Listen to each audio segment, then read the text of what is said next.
Promoting the sanctity and dignity of life from conception to natural death is at the heart of the Church's mission, a task that has become nothing less than a cultural battle in the social and political arenas.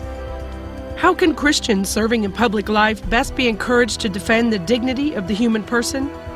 The answer may lie in the Dignitatis Humanae Institute, which takes its name and inspiration from the Vatican II document on religious freedom. In addition to its base in the European Parliament, the Institute also has a new international office in Rome that will help coordinate these working groups. I think the timing in creating the Institute for Human Dignity could not be better. I think it's a providential moment. When you look at the threats to human life, from fertilization to natural death, but throughout the whole spectrum of life, when you look at the persecution of people for their religious or political beliefs. G.K. Chesterton famously said that when you lose any respect for human dignity, not long after you lose respect for human rights as well. Those two things always go together. And it's based, for us as Christians, on the biblical principle in the book of Genesis that every single person is imago Dei, made in the image of God, man and woman. We are made in God's image, and regardless of our backgrounds, our colour, creed, sex, orientation, our abilities, we are made in God's image and therefore precious and unique to Him. So it's incredibly important if we're to be, as John Paul II put it, countercultural. It's very important if we're going to affirm the rights of every human being, a thought that comes from natural law, a thought that the Catholic philosopher Jacques Maritain promoted in his great books. It's very important that you should promote this in some kind of systematic way. And so the Institute for Human Dignity is, I think, one of the most important initiatives probably in the world today, because it is deeply countercultural. It is saying something that those who talk in the flaccid language of rights and entitlements aren't saying. It's talking about responsibilities, duties, obligations, the needs of the voiceless and the powerless. The whole of the rights-based agenda, which is often subverted and used in order to promote things like so-called reproductive rights, that leads worldwide to things like gendercide in China and in India, but even in Western countries as well, where things like gender become a reason for aborting a baby girl. Worldwide, The Economist magazine, for instance, puts the number of baby girls who have been aborted at 100 million people. Now that has come out of the whole of the rights-based agenda.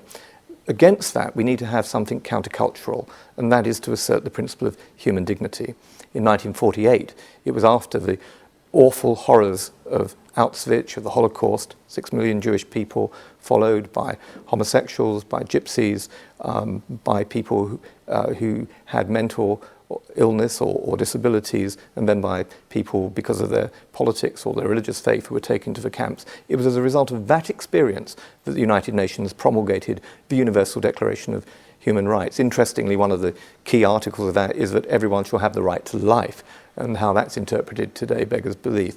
But clearly against that, we need to have a declaration of human dignity, and the Institute for Human Dignity has done well in bringing together its own articles based on promoting human dignity, one which I think we should encourage legislators worldwide to support and to get it into the parlance, into the common vocabulary of legislators worldwide, as is the Declaration of Human Rights. Here in Italy, most of the politicians are Catholic, but that isn't always evident in the way they vote on hot-button moral issues, dealing with abortion, euthanasia, and bioethics. One exception is Italian politician Rocco Buttiglione. To defend human dignity at the political level, he says, what is needed is a lived faith and a shared view of the human person. Several years ago, two referendums, one on abortion and another one on divorce. And since then, many Italian bishops and many Italian Catholics thought, Italians are no more a Christian people. There is no chance in a battle to defend Christian values in the public sphere. We must entrench ourselves in new catacombs. And if you happen to be caught by others out of the catacombs, your fellow Christians will not support you. Why did you get out of the catacombs? You should have stood in there. And everybody thought that we had no chance of winning. We did win. It was incredible. We had a referendum. All the people were called. First, we succeeded in making it in Parliament, which was not easy. through a transversal alliance connecting people in different parties, but most of them Catholics, yes, I acknowledge this, but some also non-Catholics who had the same perceptions of the truth on man. And then we succeeded in defending this in this popular referendum, and we won. So we should all learn to bring in the public discourse not a dogmatic faith, but a living faith, a faith that has become form of human experience. And we must also find a way of telling this to the people, because most people in Europe have a life that is still formed by the faith, albeit imperfectly.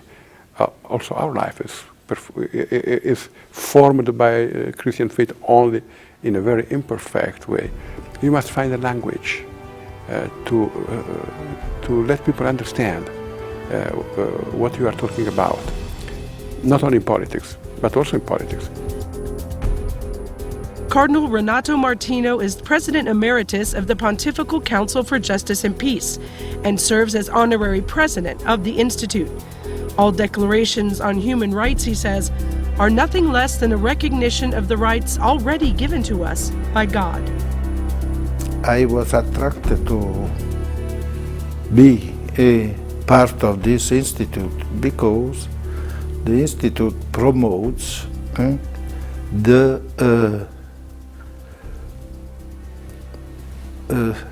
human dignity, and I hope that it will be encouraging politicians and everybody who acts in the political life and on the local and international arena to promote a declaration on human dignity, the fact that human beings have human rights, which are given from God.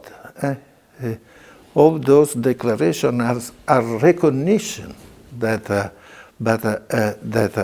human beings have these rights. But because of the human dignity, life is a gift of God, and only God can take it from us.